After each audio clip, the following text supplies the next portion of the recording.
Walter the Farting Dog by William Kotzwinkle and Glenn Murray, illustrated by Audrey Coleman. This is a 3.0 on AR, and I will give you the number when we're finished.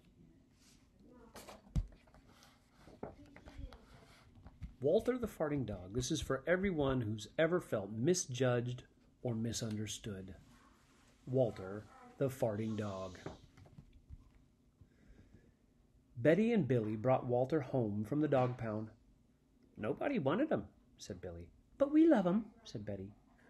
Well, he smells awful, said their mother. I think you'd better give him a bath. Mother walked in and said, He still smells awful. And that's when they got the first clue, the telltale bubbles in the water. He's probably just a little nervous, said Mother, hopefully. His stomach must be upset. But Walter's stomach wasn't upset. Walter's stomach was fine. He felt perfectly normal. He just farted a lot.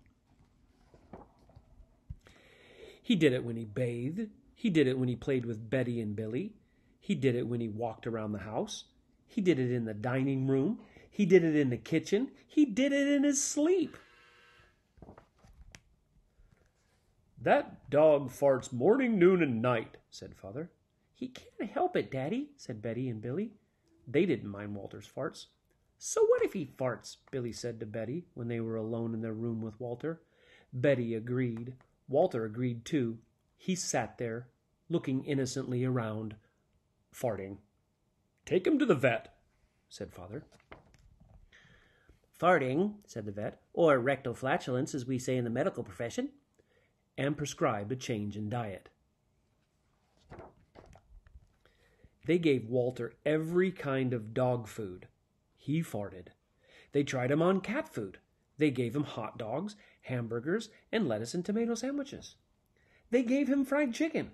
They gave him rabbit food. They made him a vegetarian. No matter what that dog eats, he turns into farts, roared Father. Walter got the blame for everyone else's farts, too. If Uncle Irv let one slip, he just went and stood near Walter. Then all he had to say was, Walter, and everyone would look at poor Walter. He has to go back to the pound, said Father. No, Daddy, please, begged Betty and Billy. Don't send him away.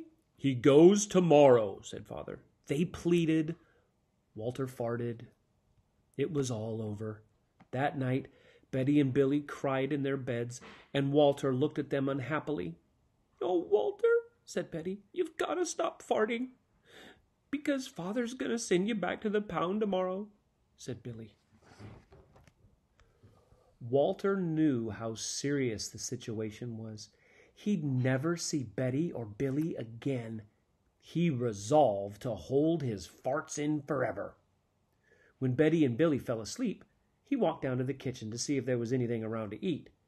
He managed to open the cupboard door with his nose and found a 25-pound bag of low-fart dog biscuits the vet had prescribed for him, which made him fart even more. Even though he knew they made him fart more, he couldn't resist. He ate the entire bag. Very tasty, said Walter to himself. And then he went in to lay down on the sofa. A gigantic gas bubble began to build inside him. This is going to be trouble, he said to himself nervously. He was afraid of what might happen if he let it go. He thought maybe the house would explode, so he kept it in. It wasn't easy. In fact, it was torture. But he had resolved to never fart again. His future depended on it. As he lay there, with his tail wrapped tightly between his legs, he heard a noise at the window. He watched it slowly open. A pair of burglars came through. They dropped silently into the kitchen. Watch out for that dog, said one of the burglars. Oh, he won't bite, said the other. He's a wimp. Walter might have bitten him, except he was so filled with gas that he couldn't move. They tied a rag around his snout so he couldn't bark. Okay, whispered the first burglar. Let's clear the place out. They took everything they could get their hands on. Walter wanted to stop them, but he was having unbearable gas pains. He rolled on his back. He waved his paws in the air. He gnashed his teeth. "We've got it all," said the second burglar. "Let's go." That's when Walter let it fly. It was the worst fart of his life. It made a tremendous noise and shot him across the room. A hideous cloud filled the air. The burglars clutched their throats, unable to breathe. With tears in their eyes, they raced for the window. They tried to grab their bag with all the valuables in it, but their arms were too weak. "Let's get out of here!" They jumped out the window and ran up the block, choking and gasping for air. Still blinded by Walter's attack, they stepped into the lights of an approaching police car. "Hold it right there," said the police. When Father and Mother came down in the morning, they found the open window, and they saw the bag with their valuables in it, and Walter was sitting beside it. He had the rag tied around his snout. You'd have to say he looked rather heroic. "He saved the silverware," cried Mother. "He saved the VCR," cried Father. "Good dog, Walter. You're our dog, even if you do fart all the time." And so the family learned to live with Walter the hero dog. And that's the end of our tale. Walter's Wonder Park, 100% natural gas powered.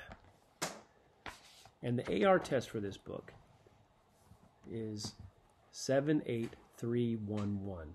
Go and take that test right now.